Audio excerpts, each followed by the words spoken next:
Identidad, cultura y el acontecer diario están en La Hora del Museo, que a partir de ahora el periodista Luis Cruz nos invita a un encuentro cotidiano con nuestra historia.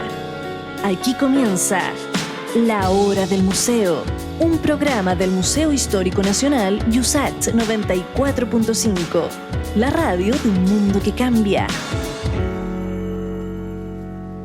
Sean muy bienvenidos y bienvenidas a un nuevo capítulo de tu programa de entrevistas favorito, La Hora del Museo, el programa del Museo Histórico Nacional, que cada día nos sorprende en la señal de Radio USACH 94.5 FM, también a través de diariousach.cl y los sábados y lunes a través de la señal de Santiago TV 50.1. Les cuento que el día de hoy vamos a estar en compañía del escritor y periodista Richard Sandoval. Él ha venido para contarnos acerca de su nuevo libro. Lo voy a mostrar acá en la cámara.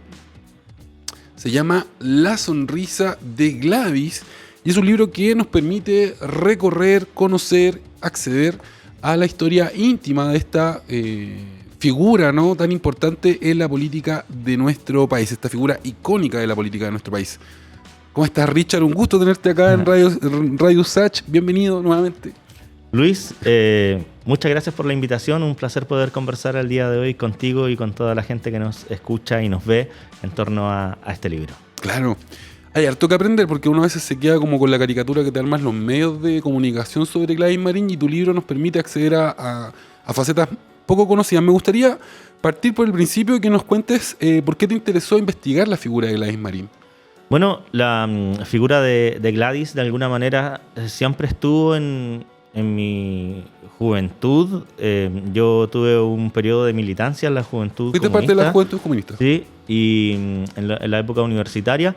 Entonces siempre tuve presente a la figura de Gladys como un referente, como una referencia a la que ir a buscar, a la que ir a descubrir también. Y siempre me acuerdo en esa época de peleas políticas universitarias, cuando sectores más de ultra criticaban al Partido Comunista por el ingreso que estaba haciendo a la institucionalidad, como año 2009, ¿te acuerdas? Cuando entró al gobierno Bachelet 1. Cuando se vuelve al Parlamento, recién, imagínate. El año 2009-2010. Entonces había un cierto comentario que decía, ¿qué diría la Gladys sobre cómo se están vendiendo estos comunistas entrando a la institucionalidad? Y claro, uno se pone a revisar la historia y se encuentra con que Gladys fue diputada 3 periodos. Exacto. Es parte de un proceso político histórico del Partido Comunista muy institucional, muy parlamentario, muy parte del sistema político democrático chileno que vibró sobre todo en la primera mitad del siglo XX, claro, en el país. Claro. Oye, y algo que me interesa mucho es que nos cuentes qué fuente utilizaste. Leyendo el libro tengo toda la certeza casi, ¿no?, de que pudiste conversar con los hijos de ella, ¿no? Sí. Bueno, esa yo creo que es una de las principales gracias que tiene el libro. Y yo creo que por eso se pudo obtener un resultado tan contundente en cuanto a la intimidad que logré mostrar. Porque, ¿Tú estabas buscando eso desde un principio, acceder a la parte más íntima de Gladys? Desde un principio, mi objetivo fue ir a buscar la Gladys íntima, la Gladys del hogar, la Gladys de la familia, la Gladys amiga, el ser humano, en el fondo, ¿no? Tratar de mostrar un personaje más allá de esta caricatura tan arrinconada en una característica absoluta, casi, que te mostraba sobre todo la tele en los años 90. Claro, claro. Como Gladys sinónimo de pelea. Exacto. Gladys sinónimo de disputa, de enojo, de disgusto, ¿no es cierto? Y por eso fui a buscar las fuentes más cercanas y tuve la fortuna de poder dar con los 2 hijos, y esto yo creo que es un hito, revisando quizás otros trabajos de investigación que se han hecho con Gladys, no he visto que se haya podido juntar a los 2 hijos.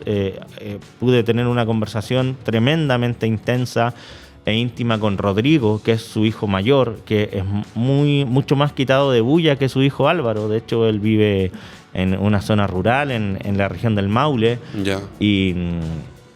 Y logré recrear momentos tan íntimos como el reencuentro que tienen ellos, los dos hermanos, con Gladys en Bariloche después de 14 años sin verla. Imagínate, claro. Rodrigo aquí es bien importante para ese encuentro porque él es quien de alguna manera da un ultimátum a Marta Fries, que es la tía Marta. La tía Marta, que es el vínculo entre Gladys y sus hijos. Y un día Rodrigo le dice a Marta: dígale a Gladys que si no nos vemos este año, se olvida que tiene hijos. Mira. Y... Oye, pero ¿cómo recuerdan estos hijos a su madre? Porque, claro, uno cuando ve a personajes públicos, figuras públicas, le cuesta dimensionar, ¿no? Como la otra cara, ¿no? Como Gladys Marín, mamá. Y me gustaría que nos dé alguna idea. Obviamente lo vamos a revisar en más detalles, pero sí, cuando tú comenzaste a recoger estos testimonios, ¿cuál es la evaluación que ellos hacen, ¿no? De haber tenido esta madre, una madre con mucha actividad política, con mucha actividad pública, pero también que fue perseguida, que tuvo que arrancar del país? Entonces, yo creo que ese es uno de los nudos dramáticos que tiene el libro, porque claramente la historia de Gladys da para la construcción de un drama, verdaderamente, una vida tan cruzada por elementos tan drásticos que cambian el curso de la vida de una manera impresionante. Entonces a mí me interesó también descubrir eso. ¿Cuál es la relación? ¿Cuál es el recuerdo? Claro, ¿cuál es el recuerdo? ¿Cuál es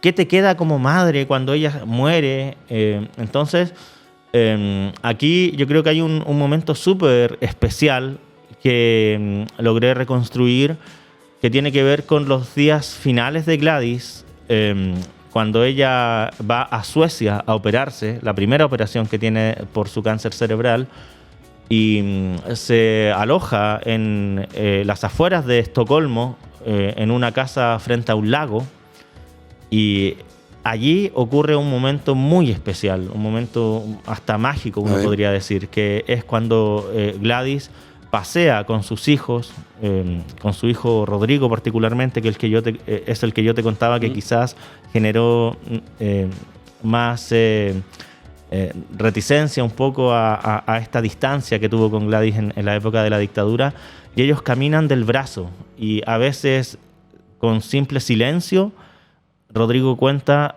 que se logran perdonar todo, se logran reconciliar plenamente.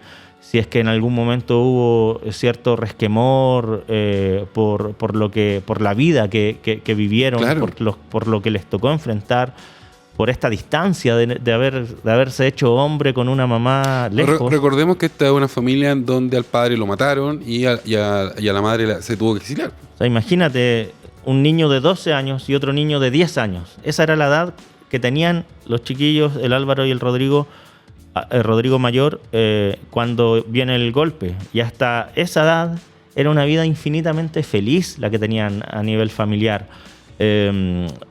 Yo siempre digo que tuve la fortuna de poder entrar al living de la casa de Gladys a través de la investigación. Y en ese living llegaban los compañeros comunistas y llegaban los músicos. Era una casa con mucha música. Gladys era muy amiga de Isabel Parra, de Víctor Jara, de Payo Grondona, y toda esa gente llegaba a ese living a tocar música. Mandaban a acostar a los chiquillos a las 10 de la noche, 9 de la noche, y ellos no querían irse y se quedaban ahí en la escalera mirando a sus ídolos que los veían en la tele y que decían: estos gallos famosos están aquí en la casa, claro, quiero quedarme escuchándolos. Entonces esa era la dinámica, jugando a la pelota fuera de la calle Cervantes, cuando veían llegar a su papá, cuando veían llegar a su mamá. Rodrigo cuenta que en una ocasión Gladys llega sin un zapato. Sí, recuerdo esa historia que está en el libro, ¿no? Y ellos estaban preocupados porque la mamá no llegaba, pasaba la hora, claro. ¿Y qué fue lo que pasó? Llega sin un zapato y resulta que llega sin el zapato porque Gladys, siempre muy distinguida, muy preocupada de su imagen, de su vestir, muy femenina, en una marcha ve que se están llevando detenido a un tipo y ella no haya con qué pegarle a un carabinero, se saca el zapato y usa el taco para darle al carabinero. Y pierde el zapato. Pierde el zapato, logra salvar a su compañero, que no se lo llevan detenido. Y vuelve a la casa con un zapato menos. Con un zapato menos. Y ahí Rodrigo se da cuenta de verdaderamente quién es su mamá. Richard, tenemos que hacer nuestra primera pausa, sin embargo nos quedan todavía 3 bloques para seguir conversando acerca del libro que tengo acá. Vamos a regalar una copia, gentileza de Editorial Planeta, así que todos y todas los auditores de la hora del museo, métanse a nuestras redes sociales porque ahí vamos a lanzar el concurso, tanto en Instagram como en el Twitter, si quieres una copia de La sonrisa de Gladys. Aquí lo muestro bien en la cámara y ya, ahí está. Tienes que meterte en nuestras redes sociales, ahí se va a publicar el concurso para que participes por una copia de este libro de mi invitado del día de hoy, el periodista y escritor Richard Sandoval. Nos vamos a la primera pausa y luego continuamos con más Hora del Museo.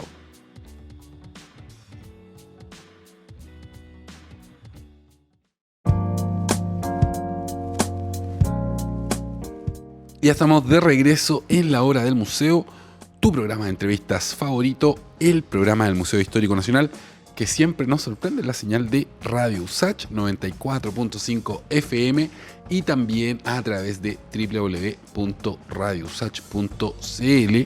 Les recuerdo que la Hora del Museo los días sábados y lunes, los sábados a las 13 horas y los lunes a las 22, se transmite por la señal de Santiago TV 50.1 en la señal digital. Y luego todas estas entrevistas que nosotros hacemos en video quedan almacenadas en nuestro canal de YouTube. Así que ahí nos puedes encontrar también. Ya hay harto material, hay hartas entrevistas que se van subiendo a nuestro canal de YouTube. Nos encuentras como La Hora del Museo o dentro del canal del Museo Histórico Nacional. Y les cuento que el día de hoy estoy en compañía del periodista y escritor Richard Sandoval. Con él estamos conversando acerca de su nuevo libro. Se trata de La sonrisa de Gladys. Lo voy a mostrar acá en la cámara para que todos lo puedan ver. Este libro ya está disponible en librerías. Richard me contaba que entró al ranking de los libros más vendidos y que incluso llegó a la cuneta. Sí, yo el otro día fui a dónde lo viste? A mi feria en San Bernardo. ¿En serio? Sí, y lo vi ahí. ¿Te había pasado antes? No, primera vez que un libro mío llega a la cuneta. Amigos me dicen que es sinónimo de éxito, así es que debo estar contento. Sin duda es sinónimo de éxito, para que los piratas se fijen en ti. Tomándome esto, me gustaría preguntarte si tú esperabas que el libro iba a tener la repercusión que está teniendo, ¿no? Si la figura de Gladys Marín sigue despertando el interés que iba a seguir despertando el interés que obviamente se comprueba, ¿no? A partir de las ventas del libro. Bueno, uno siempre trabaja una obra pensando en llegar a la mayor cantidad de gente posible, pero me ha impactado, de verdad. Me ha sorprendido lo rápido que prendió el libro, porque a veces, no sé, un libro puede... de a poquito va creciendo, quizás. Va a poner boca a boca. Claro, al mes de pronto llegar arriba, pero a la semana ya estaba muy punteando en diferentes rankings. Y lo que más me ha sorprendido también es el tipo de interpretación que la gente le ha dado a la lectura. A ver. Que los mensajes que me han llegado, los comentarios que he visto, va muy en la línea de lo que yo quise iluminar de Gladys. Es decir, esa Gladys diferente, esa Gladys, como te comentaba hace un ratito, de otros colores también. Por eso yo creo que también me ayudó tanto la foto que encontré. La foto que es la portada del libro. A ver, ¿por qué? Porque yo vi la foto y yo dije, esta es la foto de la portada. Porque esta es la Gladys que yo quiero mostrar. Una Gladys sonriente. La sonrisa de Gladys. Una Gladys graciosa. Sí, eso de pronto es como se encasilla tanto los personajes políticos históricos. Gladys tenía un sentido del humor extraordinario. Era rápida, ¿no? Era muy rápida, muy coqueta, muy canchera. Yo creo que esa es una buena palabra también. Como... no sé, enfrentándose a un público, a militantes, muy de avanzada para ir proponiendo. Hay un capítulo que se llama En el Circo Timoteo, que de alguna forma muestra a esa Gladys abierta a descubrir otros mundos, otros públicos, a sintonizar, por ejemplo, con la lucha de las disidencias sexuales. Eso es bien interesante. Nos vamos a adelantar en la entrevista, pero ya que sacas el tema, porque ella fue muy amiga de Pedro Lemebel, ¿no? Y históricamente el Partido Comunista no había tenido una relación, una apertura hacia las disidencias sexuales. De hecho, digamos, el arquetipo de familia que se buscaba desde el Era Partido un partido muy conservador. Y se perseguía, valóricamente, y se perseguía al interior del partido a los militantes que eran infieles, se castigaba, ¿no? El tema de no tener como esta familia perfecta, que coincide curiosamente con el ideario de familia perfecta católico, ¿no? Como un papá, una mamá, unos hijos y todos muy bien portados.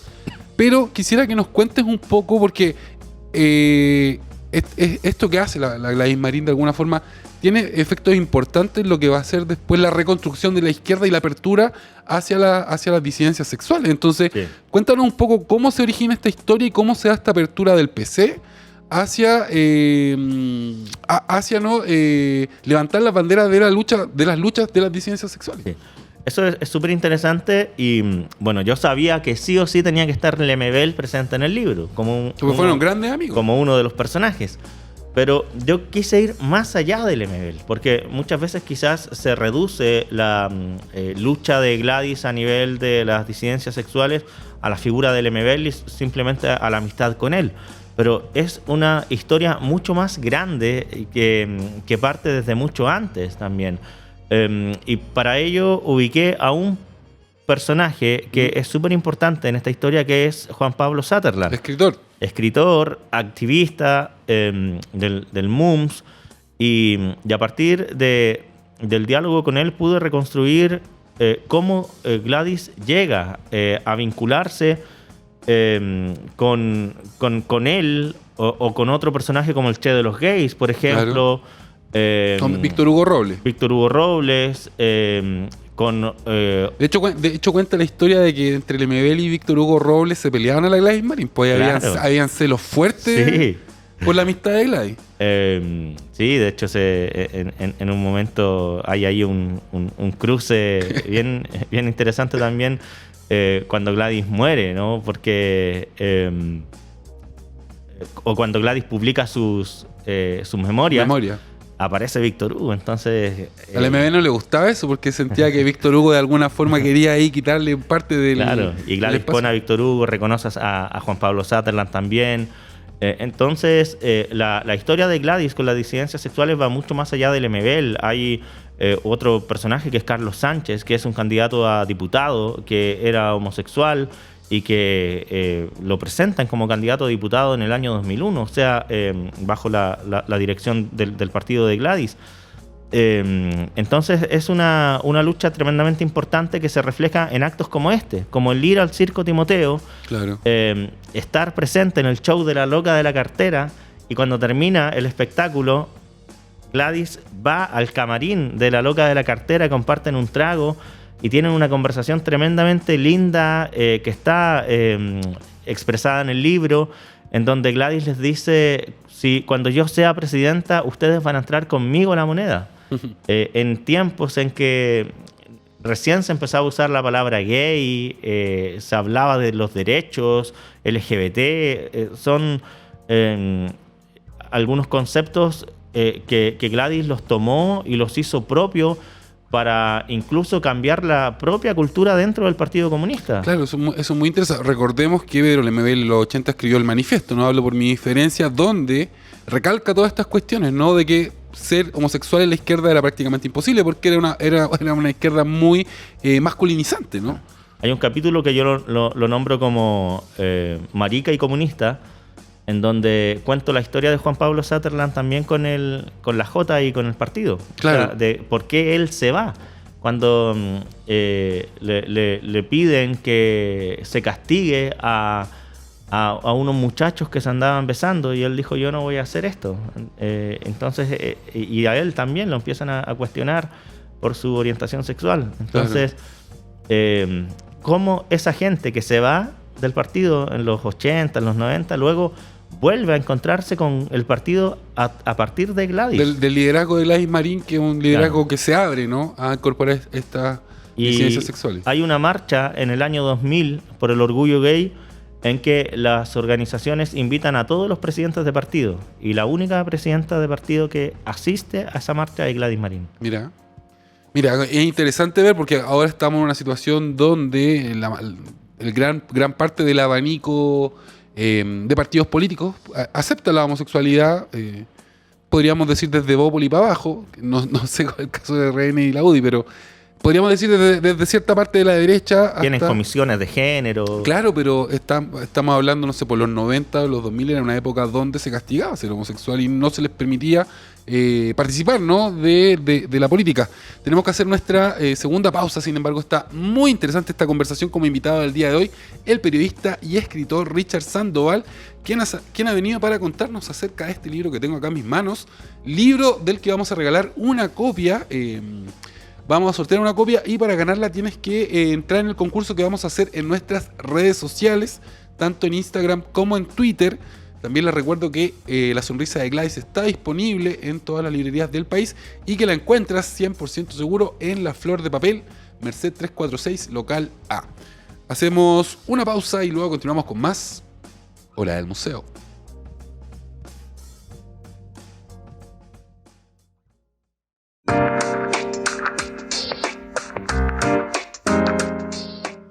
Y ya estamos de regreso en La Hora del Museo, tu programa de entrevistas favorito, el programa del Museo Histórico Nacional, que siempre nos sorprende en la señal de Radio USACH 94.5 FM, también en diariousach.cl y además en nuestro canal de Spotify. Recuerden que allí se van archivando todas las entrevistas que día a día hacemos en La Hora del Museo, y además es absolutamente gratis. Quiero hacer hincapié en esto porque a veces hay gente que me pregunta si es que hay que pagar el Spotify para poder escuchar La Hora del Museo, y no es así. No hay que pagar nada. O sea, si tienen el Spotify pagado lo van a escuchar igual, pero si no lo tienen pagado también van a poder acceder al archivo de La Hora del Museo. Y les cuento que el día de hoy estoy conversando acerca de un libro que está en el ranking de los más vendidos. Se llama La Sonrisa de Gladys. Me acompaña su autor, el periodista y escritor Richard Sandoval. Vamos a regalar una copia de este libro. Tienen que participar en nuestras redes sociales, tanto en el Instagram del Museo Histórico Nacional o en el Twitter de La Hora del Museo. Richard, ahora hagamos el viaje en el tiempo y vayámonos a los orígenes de Gladys Marín. Cuéntanos, por favor, cuáles son los orígenes sociales de Gladys Marín. ¿Dónde nace? ¿Dónde se educa? ¿Qué estudia también? Me parece que es algo muy importante porque no todos lo tenemos tan claro. Sí, esa parte es súper interesante porque permite mostrar que Gladys es una mujer, una persona muy profundamente del pueblo. Pudo haber sido la mamá de uno, la tía, la abuela. Es una mujer que nace en Curepto. Es cureptana. Y así es. Y luego tempranamente se traslada a Talagante. Y allí es donde Gladys crece y se desarrolla. Así cuando uno dice nacido y criado, Gladys es profundamente de Talagante. Ahí es donde desarrolla su personalidad, en donde va al colegio y en donde va también conectando con una sensibilidad. A Gladys le llamaban el apoderado. Era desordenada. Era desordenada. Era una cabra chica que desordenaba al resto de las niñas. Entonces las apoderadas del colegio no le tenían muy buena a Gladys porque les desordenaba a las niñas. Las agarraba y las llevaba a ver a los gitanos, por ejemplo. La Gladys era muy amiga de los gitanos de Talagante. Aquí converso con la hermana, que es Nancy, y cuenta cuando le regalan los patines, un par de patines para las dos, y Gladys es la primera que aprende a andar y se iba de Talagante al monte en patines. Sí. O sea, se afirmaban atrás de un camión y llegaban al monte en patines. Oye, ¿y es cierto que tuvo un paso por la Juventud Católica? Sí, Gladys iba a la iglesia en Talagante. Es curioso esto, yo eso lo descubrí leyendo tu libro, porque nunca hubiese imaginado, ¿no?, que Gladys Marín tuvo un paso por... Claro, y si bien ya de avanzada edad no era católica, no se reconocía como creyente, sí tenía un vínculo muy especial con la religiosidad popular, sobre todo, con la Virgen de Andacollo, a la que iba a ver siempre con su amigo Pedro Lemebel, lo invitó un par de años, y hay una historia muy bonita con aquello, porque cuando a Gladys la operan en Estocolmo, esto conmocionó muchísimo a todo el pueblo de izquierda, y afuera del Partido Comunista se hizo una vigilia con velas, y a la par en la Virgen de Andacollo se hizo lo mismo. Los fieles de la Virgen de Andacollo fueron con velas a orar a la Virgen para pedir por la salud porque saliera todo bien en la operación. Entonces eso resulta bien increíble, ¿no? Una figura comunista. Claro. El comunismo siempre ligado al ateísmo. Aunque digamos que la Virgen de Andacollo tiene una particularidad, que es una virgen bastante sincrética, ¿no? Que mezcla creencias de los pueblos precolombinos, podríamos decir, con esta capa de catolicismo. Pues ahí hay todo un... Entonces es súper rica esa, de alguna forma, relación que tiene Gladys con la religiosidad. Ella decía también que lo hacía mucho para entretenerse también, ir a la iglesia, que no había otra cosa que hacer en Talagante y que ella iba a entretenerse también. Era parte del... Claro, a conocer chiquillos, chiquillas. Oye, y de la relación con Jorge Muñoz, ¿qué nos puedes contar? Jorge Muñoz, el padre de su hijo, de su esposo... Y hay algo que también me llamó la atención leyendo el libro, que son de orígenes sociales muy distintos. Esa relación es fundamental en el libro y en la vida de Gladys Marín, es crucial. ¿Por qué? Si yo pudiera decir una característica del libro, podría decir que este libro es un libro que cuenta una historia de amor. La vida de Gladys está cruzada. No el amor del rechazo. No, Gladys claramente estaría haciendo campaña por el apruebo.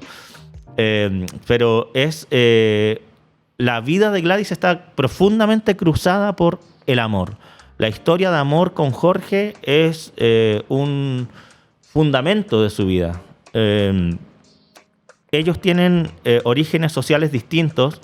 Gladys tiene una vida muy sencilla, humilde, de una historia con una mamá profesora normalista, con un papá que desapareció, se fue, digamos, cuando ella era muy niñita.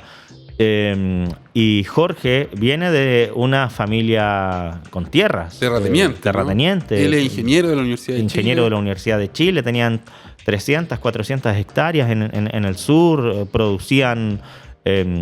agricultura, y se encuentran, y esto es muy propio de la época y de quienes se encontraban en la familia comunista, se encuentran mientras construían una escuelita en Victoria, ¿no? La toma de la población La Victoria, y allí entre chuzos y palas cruzan miradas, se gustan, se conocen, se enamoran, y surge una historia muy linda, además con personalidades muy distintas, no solo el origen social.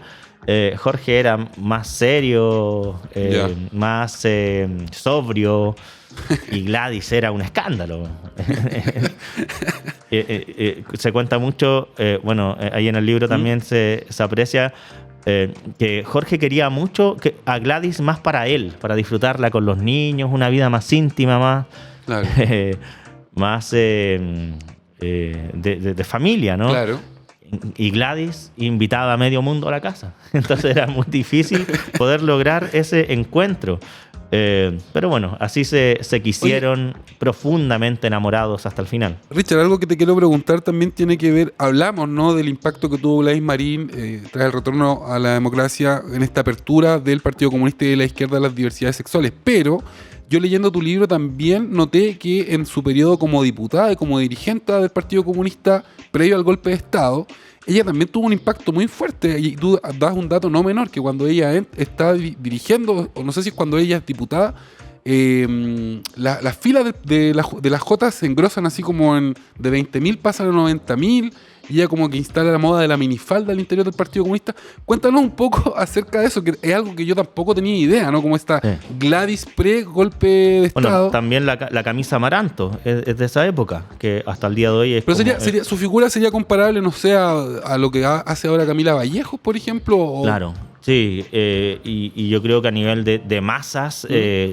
más impresionante aún, Gladys lidera un proceso dentro de la Jota que lleva el título de La Alegre Rebeldía. ¿Ya? Que era, y el mismo título lo dice, o sea, alegrémonos, hagamos de esto, de esta militancia algo lindo, algo entretenido. Claro. Entonces, porque Gladys llega a una Jota, a asumir una Jota que venía muy envejecida, muy parca, muy comunista en el sentido más estricto, más soviético, si uno quiere, claro. ¿no? Siempre el partido muy vinculado con Moscú.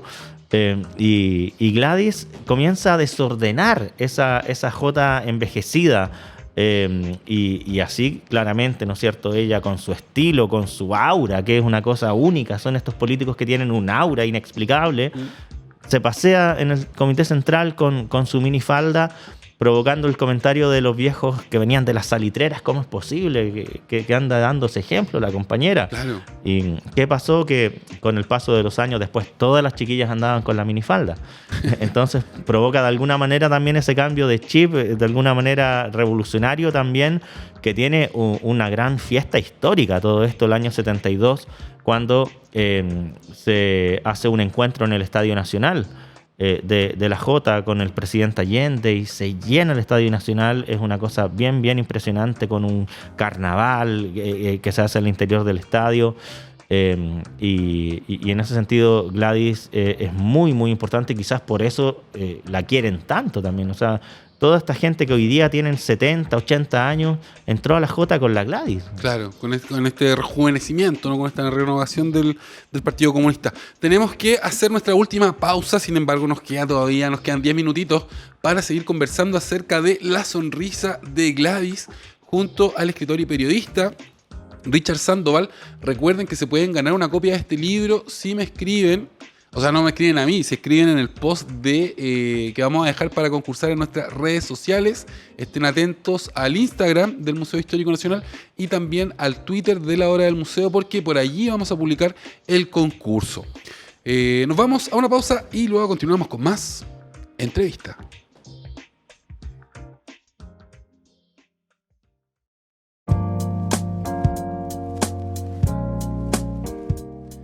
Ya estamos de regreso, último bloque de La Hora del Museo, tu programa de entrevistas favorito, el programa del Museo Histórico Nacional que cada día nos sorprende en la señal de Radio USACH 94.5 FM. Y les cuento que el día de hoy estoy conversando con Richard Sandoval. Él es escritor y periodista, ya ha venido para contarnos acerca de su nuevo libro. Se trata de La Sonrisa de Gladys, este libro que se ha colado en el ranking de los libros más vendidos, incluso llegó hasta la cuneta. Y es un retrato íntimo de Gladys Marín, una figura icónica de la política de nuestro país.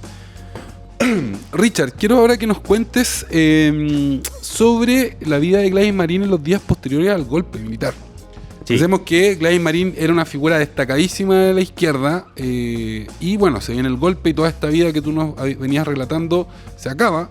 ¿Y qué pasa? ¿Cómo se esconde? ¿Cómo logra zafar de la persecución de los aparatos de inteligencia militar?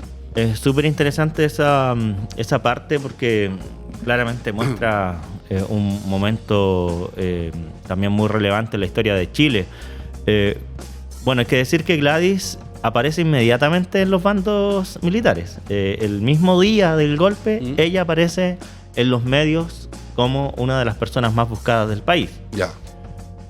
Ella llega al comité central del partido y viene lista para la batalla, porque era lo que se había dicho que se iba a hacer. A este gobierno de la Unidad Popular, a nuestro gobierno se le iba a defender. Sin embargo, llega y se encuentra con un partido que está sin ninguna... hay una persona solamente. Claro, y sin ninguna disposición de combate. No hay combate. Y eso la decepciona enormemente. El darse cuenta que fue pura verborrea aquello de que vamos a defender el gobierno de la Unidad Popular. Todos ya comienzan a esconderse, a tratar de salvar sus vidas, y es lo que comienza a hacer ella también. Juan Carlos Arriagada es el encargado de organización de la Jota, y él se va a encargar de esconderla en estos primeros días del golpe.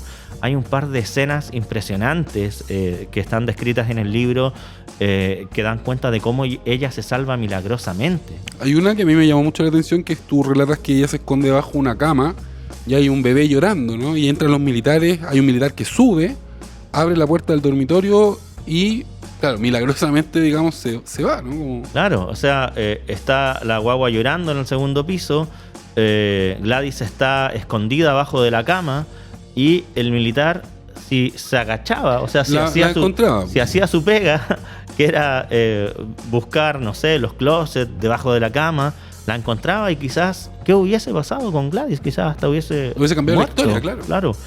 Y se va el militar y Gladys dice: esta guaguita me salvó, esta guaguita hizo un milagro. Claro, este angelito, ¿no? Este angelito me salvó la vida. Y así hay otra serie de situaciones en que Gladys se encuentra con un arma en la cabeza dentro de la dictadura posteriormente. Claro. Oye, ¿y cómo se produce la salida de Gladys Marín del país? Entiendo que es esta salida la que marca su separación con su pareja, ¿no? Y también dejar atrás a su familia. ¿Ella en qué embajada se refugió? ¿Cómo se produce la salida también? Gladys se resiste a asilarse. Mujer combativa, quería estar en la pelea misma, pero el partido le ordena que se asile porque estaba en riesgo su seguridad, y no solo su seguridad, la seguridad también de los militantes, de los compañeros que trabajan para esconderla. Entonces ella, entendiendo que no solamente se exponía a ella, sino que exponía al resto, acepta asilarse. Pide ver a Jorge y le dicen que no. No puede ver a Jorge para despedirse de él. Lo único que pactan es encontrarse en una esquina, en una vereda, sin la posibilidad de hablarse, solamente de saludarse. Y esa es la última vez que ellos se ven en una vereda, se identifican, se miran, hola, hola. Simplemente hola se llama ese capítulo, que está descrito en el libro, que es tremendamente emocionante. Gladys se asila en la embajada de Holanda, a donde va Jorge caminando, exponiendo también su vida. Él también era buscado y pasa caminando, tratando de mirar hacia adentro para ver si ve a Gladys. Claro. Y Gladys se ponía también en la reja o en la ventana esperando verlo pasar. Son momentos increíbles, de una emoción impresionante. Pasa varios meses Gladys hasta que finalmente sale al exilio. Ella se va a Moscú. Va a Moscú y allá hace su vida clandestina, que es otro momento que yo creo que es muy especial para el libro porque es súper inédito. Yo logro recrear toda la vida de Gladys en Moscú a partir de la entrevista con una fuente que nunca antes había hablado, que dudo que vuelva a hablar también, que es Rosa Hernández, quien fue la compañera que vivió prácticamente con Gladys, que trabajó con ella estrechamente en Moscú.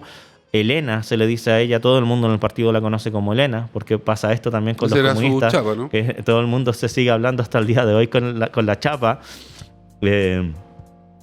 Y con ella logro recrear una escena que para mí es probablemente el momento más increíble del libro, que es la escena cuando Gladys se entera de la detención de su esposo, del secuestro de su esposo. Gladys se entera en Costa Rica, cuando estaba preparándose para dar un discurso llamando a la solidaridad con las víctimas del terrorismo en Chile, el terrorismo de Estado. Y le informan, no lo cree, llega un segundo fax, se lo confirma, sale de todas maneras a dar su discurso, el discurso que era por las víctimas del terrorismo. Ahora ella también es una víctima, y al volver Gladys a Moscú, Rosita la va a esperar al aeropuerto, preparada para contener a una mujer que debería venir destrozada. Claro. Y al contrario, no hay a nadie a quien consolar, porque Gladys viene orgullosa y altiva, lista para seguir luchando por encontrar a su amado Jorge y para seguir luchando por el fin de la dictadura en su país. Y en lugar de tener que consolar a Gladys, es Rosita la que queda estupefacta admirando a una mujer lista para la lucha. Oye, Richard, otro punto que tú abordas en el libro que también me parece muy interesante es la trastienda del atentado a Pinochet, ¿no? Porque Gladys ahí ya había vuelto desde Moscú y formaba parte, ¿no?, de la dirigencia del Partido Comunista. Cuéntanos un poco, quiero que nos cuentes un poco los momentos posteriores al atentado, cuando se enteran de que el atentado había fallado, ¿no? Sí, ese momento también es súper especial. Logro recrear lo que está haciendo Gladys. ¿Qué hace Gladys el día del atentado? Fue una de las preguntas primeras que yo me hice también cuando iba a hacer este libro. Tengo que recrear qué estaba haciendo Gladys para el atentado. Claro. Gladys está en una casa de seguridad de la comuna de La Reina junto a otros compañeros, incluido Lautaro Carmona. En otra casa está solo Guillermo Tellier, quien era el encargado militar del partido en esa época, el vínculo directo con el frente. Gladys es una de las pocas personas que sabe que se hará el atentado ese día. Y imagínate la tensión de esperar saber qué pasó. ¿Murió o no murió Pinochet? Escuchando la radio, se enteran del atentado, ¿no? Se enteran que salvó Pinochet. Claro. La desazón es increíble. Es la derrota finalmente de ese año decisivo. Y comienza la tarea de comenzar a esconder a los frentistas, de tratar de salvarles la vida. Es lo primero a lo que se abocan Gladys y los máximos dirigentes comunistas del momento. Y luego viene, después de ese fracaso, el asumir que hasta ahí llega la vía armada, y se produce la decisión, ¿no?, del Frente Patriótico. La decisión del Frente y una ruptura en el corazón del comunismo, y eso es muy fuerte también para Gladys. Claro. El quiebre del Frente. Ella quería muchísimo, tenía una relación de mucho afecto con Pelegrín. Hay reuniones con Pelegrín en donde se encuentra Gladys con él para tratar de convencerlo de que no se vaya al Claro. Frente Autónomo. Y lamentablemente para ella se va y lo asume Gladys con mucha tristeza. Claro. Richard, lamentablemente se nos acabó el tiempo. Quiero reiterar la invitación a que todos y todas vayan a su librería amiga. Lo pueden encontrar en La Flor de Papel, Merced 346, local A, o www.laflordepapel.cl. El libro se llama La sonrisa de Gladys y lo firma mi invitado del día de hoy, el periodista y escritor Richard Sandoval. Si te quieres despedir, Richard, este es el momento. Bueno, muchas gracias por la entrevista, la conversación muy grata. Te voy a ir a ver a La Flor de Papel. Y bueno, que la gente compre el libro, que goce la lectura, se va a emocionar, va a reír, hay mucho humor, y va a comprender más a cabalidad un personaje que es fundamental en la historia de este país, que hoy día camina hacia una nueva constitución. Se dice que si gana el rechazo o la apruebo, igual vamos a tener una nueva constitución. Pero Gladys fue crucial en este camino, fue quizás una de las primeras que levantó esa bandera en la que hoy el país sigue debatiendo.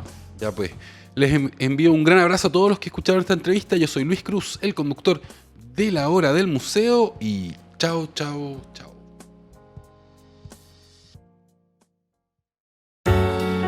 Aquí finaliza La Hora del Museo. Un encuentro cotidiano con nuestra historia. Un programa del Museo Histórico Nacional USACH 94.5. La radio de un mundo que cambia.